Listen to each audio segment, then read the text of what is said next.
It's tough. It's a tough world out there for them, especially that. But for me, definitely, that's where the other hand of writing the stories plays, because I have seen kickbacks of trying to get into schools and read my stories. They're not always accepted or welcome, and so that's my next step, is to kind of just open up eyes and open up perspectives of why the stories should be in schools, and have these kids kind of just dive into different diversity and culture, and just understand that they shape the future. So Absolutely. um, knowledge is power.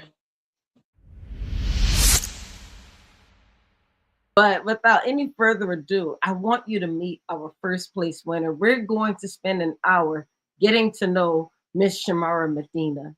This is somebody you have to know. Hello, ma'am. How are you? Hello, good evening. How are you doing today? I'm fabulous. Thank you so much for being a part of the contest, and thank you for being here tonight and spending some time with little old me. Oh, it's my pleasure. Because of you, I am where I am today. So I'm grateful for the opportunity, and just for the whole experience of all. You did an amazing job putting everything together, and just having that avenue paved for our authors is it's amazing. Thank you so much. Thank you for the kind words. What made you decide to be a part of the contest? Or had Um, contest before you submitted? I actually hadn't heard of the contest, but I was recommended by your winner last year, Mark, and he won last year. And I was like, I'll just log on to her podcast, and I was on your show. And because I was on your show, you were doing the Culture Book Awards, and I was like, okay, this is something different, but I would like an opportunity for my story to be heard in a bigger level, a bigger audience. So definitely, I think it just took a village, and other authors that, like I've always said, it's a big community of authors that we're continuously supporting one another and believe in one another, but also for you paving that way for us to have those access to be able to show our books in a different way. And that's so cool. I love the fact that the word is getting out because people are talking about it and Right. actually sharing with each other. And that's a great thing. It definitely is. I think that that's really important in the field that we are as writing and authors. I always try to come into a space where it's not a competition. It's kind of just we're uplifting one another.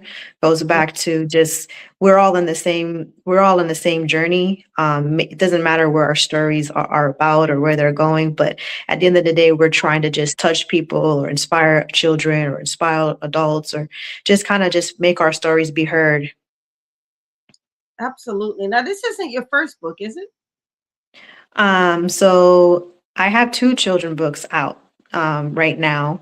I'm writing my third book, and that one's going to be more like a young adult novel. So I think that's my going to be my focus this year, is to kind of just get that going. It's been drilling in the back of my head a little bit more this year to get it done. So definitely, I'm going to make sure that I just hunker down and just right. I usually wait for a moment that is just like, okay, this is it.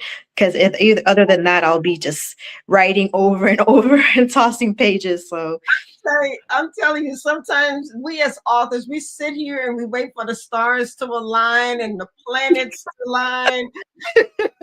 We wait for that moment to hit us, and next thing you know, like 2, 3 years have passed by, and we haven't written their word. nothing, nothing. So I'm like, no, this definitely has to be. I think I took the experience last year, and the experience that you were able to give me with the award, to kind of just be like, okay, now I need to definitely continue writing, because my purpose is to write. It is to touch. It is to inspire. And so with that, I was told myself this year, I was like, no, I'm definitely going to sit down and write more. Um, I still do my events, but I'm not going to be as overzealous as I was last year, definitely, so I can get that moment to kind of just get my story out. I have a date in mind, but I feel like if I tell myself that, maybe I'll get it out more quicker. There you go. There you go. Now, Now you are featured in Meet the World magazine as well. And Mhm. one of the things that you mentioned in your article is that you actually wanted to reach children, which is the reason why you chose to write children's books. And believe it or not, some people choose to write children's books because they think that they're easier to write. Some people think it's a good way to make money because children's books sell, but you chose for kind of a higher purpose. So can you talk a bit about why you chose to write children's books?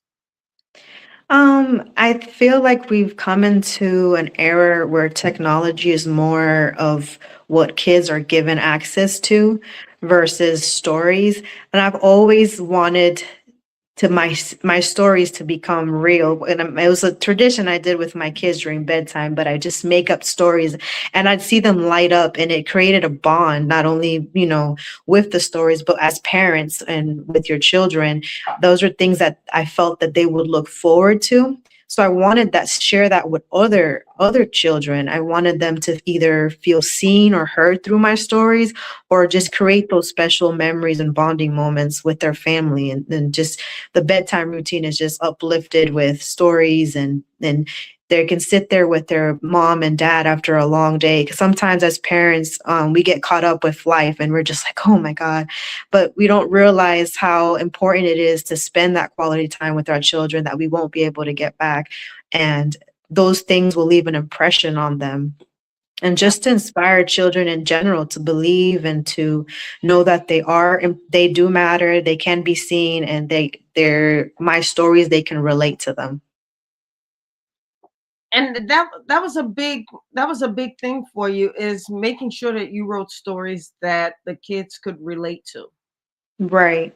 I feel like there's a lot of obstacles that they're facing nowadays, and I wanted something to be relatable but also fun, and something that they can look at and just laugh. And when I go do story times or visit the schools, it's amazing to hear the responses of the kids and how they light up and how they're like, "Oh, that's me," or just hear them see their input in how they are. I always ask them, "How are you like Zeke?" And they'll tell me like, "Oh, well," and it may like in Zeke's, it's a spelling test, but others will tell me they need courage for a football game Yeah. or for a dance rehearsal or a dance recital. So either whatever aspect or whatever thing they're going through, they can still see themselves through my stories. So tell us, what is Zeke's quest for courage all about? What's the story about? So Zeke's Quest for Courage, definitely my foundation is a blended family. So it just shows the support that a blended family can still have. We, as a blended family, we all know there could be multiple personalities and different ages and different needs amongst the children. So in this story, particularly, Zeke is nervous about a spelling test. So the parents are focused on giving him the courage he needs and make sure that he understands he has it. But with that, he still does not believe it's enough. So don't want to give away too much of the story, but he does fall into this deep dream state where I feel like most kids would, struggle with that, and sometimes they don't want to tell us what they're thinking or feeling. But Zeke is able to face his fears in this dream and conquer it, and realize that he knew what he needed to know the whole time. He had the courage, he had the support, and he was able to triumph at the end.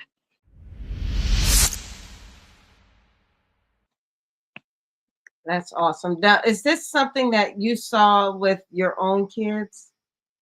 Yeah, so I felt that I with my son itself, he always struggled with spelling words. And so that kind of inspired the spelling test in the story. And I was always trying to find ways. I'm like, how is he gonna remember these spelling words? So I didn't incorporate it in the story. The story is more like family game night and stuff. But for me personally, I just started to make songs out of the words. Yeah. So it seemed to click, but at the end of the day, it's just us pouring into them, whether whatever way or route we found a way for them to understand it. It's just us being present in their lives, and supporting and guiding them. I mean, they do have their teachers, but at the end of the day, it starts in the home. Correct. So I saw that, and I saw I saw the nerves that came from spelling tests because it didn't want to disappoint me or disappoint himself or his teacher or just look bad amongst his friends because he was not the only one, like, wasn't passing his test. So it was work. And so I kind of wanted to make sure that he understood that he'll get there. And we know that he's trying his best and he has every ability to do this best. So that's kind of where that came from. Well, I'll tell you, sometimes the pressure comes from our so-called friends. Hmm. Um, no matter how smart you are, sometimes we have so-called friends who don't want us to be smarter than them. Right. And they will actually tear us down so they can build themselves up. Or they'll say things like, "Oh, you're no better than I am," or "You're not all that smart," or "You're dumb," because they don't want you to be heads and shoulders above them. And in our communities, they'll even say things like, "Oh, you want to be white." And Hmm. that is a terrible insult in our communities. Don't tell me that I want to be white, because if you tell me that I want to be white, all of a sudden I will start trying to be more of what I consider black.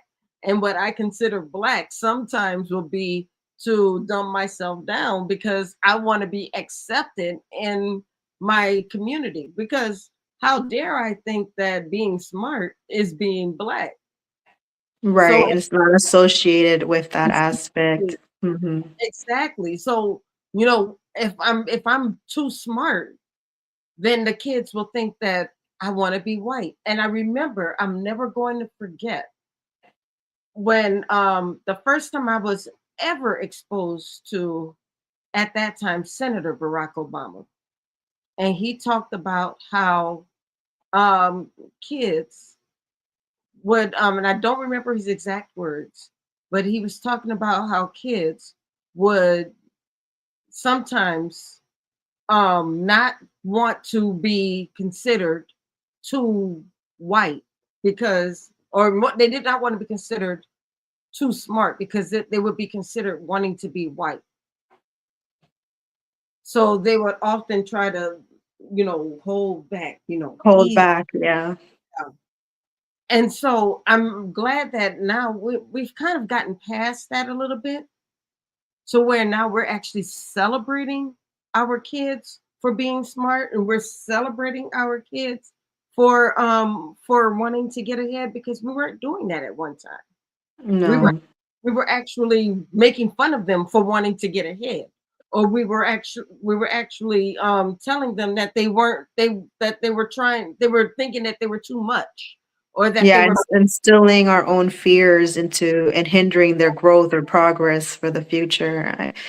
Yeah, it's tough. It's a tough world out there for them, especially that. But for me, definitely, that's where the other hand of writing the stories plays, because I have seen kickbacks of trying to get into schools and read my stories. They're not always accepted or welcome, and so that's my next step, is to kind of just open up eyes and open up perspectives of why the stories should be in schools and have these kids kind of just dive into different diversity and culture and just understand that they shape the future. So Absolutely, um, knowledge is power. absolutely. And they knowledge is power. In fact, I used to have a class ring that I'm I think it was stolen, but it makes me feel better to just say it was lost. I hear that. Yeah, but I think it was stolen. But my class ring actually said, knowledge is power on it. And I really believe that. Um, because I do believe the more you know, the more you grow. Hmm. The more you learn, the more you can earn. Exactly. Exactly. And just Reading is I try to tell my kids and even any kids I encounter, reading is like a passport. It's an endless adventures, endless opportunities. It could open new adventures, new avenues, new friendships. I'm constantly reading, so I'm setting that example for them. They may not always copy what I'm doing, but they do see it. They do see what I'm doing, and they just to know that they are proud of me as an author and support me, then I'm like, okay, I'm on the right path, because it's difficult to reach our kids nowadays. We're not cool enough sometimes, or they get a little embarrassed in that aspect. But I've not felt that in any way at all, especially with the kids I've encountered. They've just been so amazing and open to the stories. That's why I want to continue writing and continue pushing these type of stories out there for our kids. Absolutely. So, all of your stories, do they have some type of message element to them? Yeah, I wanted to make sure there was a message. So Zeke's quest for courage, the message is courage, but it's also family, it's bond, it's believing in yourself, it's dreaming big, the impossible, right? And then birth with Zeke becomes a beekeeper, which is just it teaches responsibility. It teaches kids to take initiative where they see something's lacking, and that's a family business. And Zeke becomes a beekeeper. Zeke sees where the family is struggling, and plays his part in the business and plays his role, and at the end of the day he feels empowered. He feels a part of something, and a lot of the times our kids feel like, where do they belong?